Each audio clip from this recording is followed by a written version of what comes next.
I'm Dr. Dawn Marie Sherwood. I'm the Oregon State Extension Horse Specialist. I also teach about 98% of the equine science courses at Oregon State through the Department of Animal and Rangeland Sciences.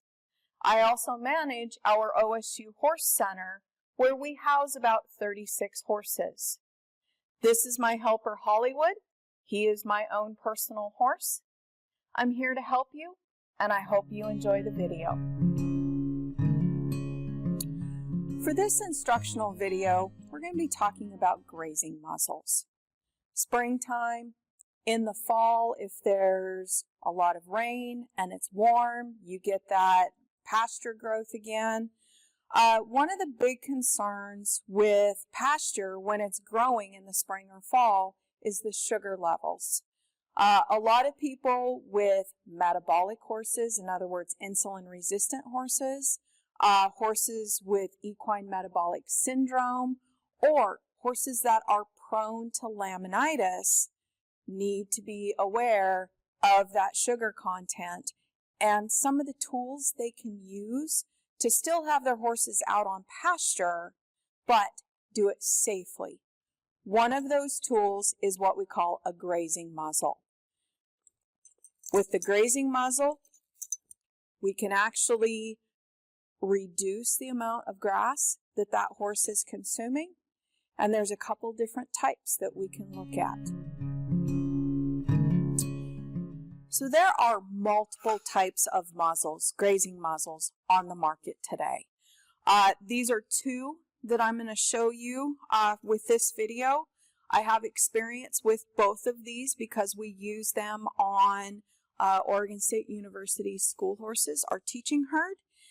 And when we're looking at grazing muzzles, one of the biggest things to look at is, can that horse breathe easily? So you can see on this grazing muzzle, there's these big nostril holes. So that horse is going to be able to breathe easier in this. Because think about it, horses get rid of heat by breathing and sweating. If we enclose this, you have the potential for them to overheat, and it just increases the comfort level. So, can they breathe easy? The next thing we want to look at is the size of actual grazing hole. All right? This one is a rectangular. There are some models out there that are round. There's different theories about different ones, and so it might be just a matter of kind of figuring out what your horse is comfortable with. What I've found is the smaller this hole, the angrier the horses get because they can't get the grass that they're trying to get. So this is one option. Here's another option. This is one you can see in the bottom. There's actually 6 grazing slots for that horse to eat out of. Lots of air holes, lots of air flow. This one, you can see it's a basket. There is a halter that is designed for this one to be put on, but if you don't have access to that halter, you can use one of your own. One of the biggest things with any grazing muzzles is that they can break away. In other words, if, a horse gets this setup caught in the fence, or I'll show you on this one, this is Velcro. So if a horse gets caught in a fence and they go to pulling back, you take a 1,200 pound horse, this Velcro is going to break or break open. They can get out of it and they're not going to be hung up on the fence. So that's one of the other big features you need to look for in a grazing muzzle is the safety. And if my horse gets hung up on a fence, a feeder, anything, can they get away from it? You can see the Velcro on that one. This halter has a breakaway system. So you can see if this horse were to get hung up, this leather is going to break.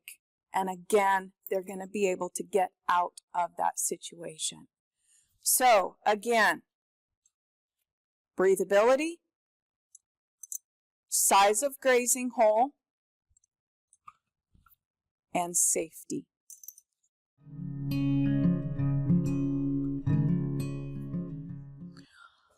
So one of the tricks to using a grazing muzzle is actually introducing it to the horse.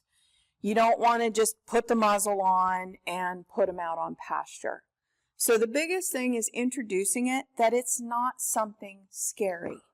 All right. So we can do this in a stall, a tack-up area, anything like that. But one of the things is treats. He is not a big treat getter. I'm not a big feeder of treats. So this is definitely rewarding. So what we're going to do is we're going to put it over the nose. We stick the treat up. So I'm sticking the treat up through.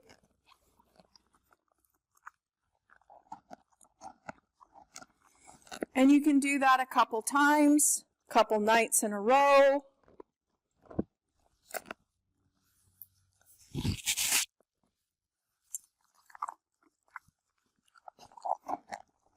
This also gets them used to chewing with something around their nose that's essentially foreign to them.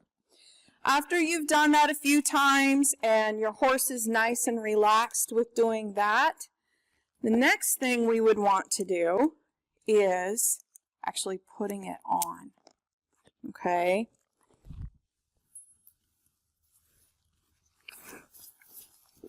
I'm just going to put it up over his ears. I'm not going to do that, but there we go. There's a treat again. And watch your horse. Are their eyes stressed? Are their ears showing that they're tense or uncomfortable? Okay? So watch and read your horse. You can see he's kind of like, okay, I'm not quite sure about this thing on my nose, but I'm going to tolerate it. He's nice and calm. A little bit more of a treat. And you're going to do this to where your horse is comfortable with this on their face and on their nose. Now the next thing we have to do is fitting it.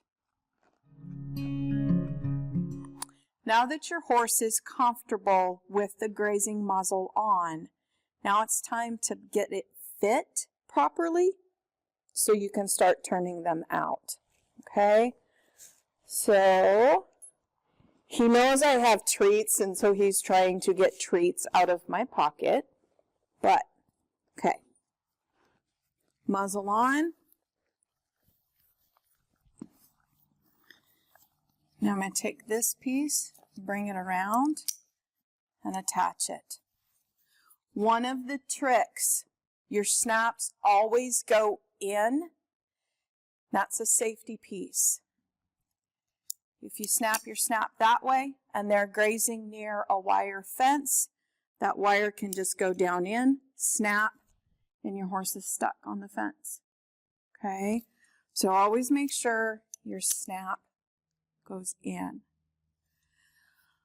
Sizing them and fitting them. You want enough room around the circumference of the muzzle to where you can easily fit 2 fingers in over their nose. We've got 2 fingers behind, and I can easily put an entire hand on the side. So circumference-wise, this one fits him. Next thing with sizing, and these grazing muzzles have all different areas that we can size. So when we look at them, we want to make sure, I have no treats, we want to make sure that there's about 1 inch between his muzzle and the end of the grazing muzzle. Okay? So as he's just standing here relaxed, the other thing is we want it sitting square. So right now it's tighter at the nose than it is on the back side. So I'm actually going to take this back strap up a little bit. Okay. The other thing I can do, there's this adjustment right here.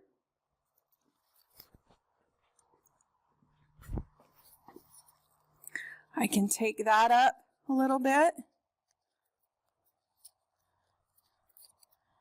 to help kind of snug things up. Get this sitting more square and balanced.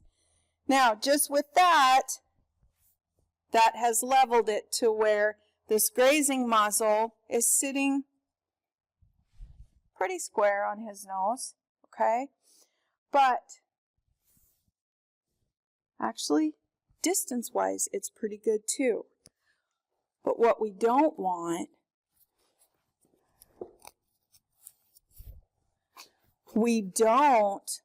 this muzzle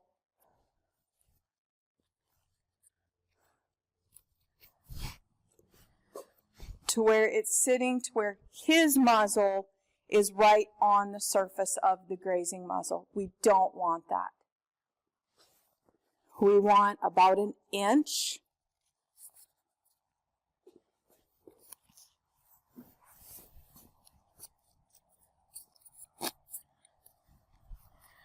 We want an inch between the end of his muzzle and our grazing muzzle.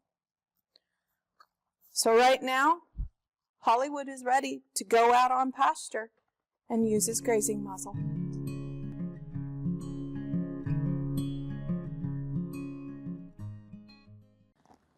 So using grazing muzzles, some horses can be really good escape artists. And so one of the tricks, if you have your horse turned out like this and he's really good about slipping this up over his ear because he's got this space down here, which he should have, one of the tricks is a fly mask. Fly mask just goes on over the grazing muzzle. Make sure you've got proper space with your fly mask. That helps to reduce the escape artists.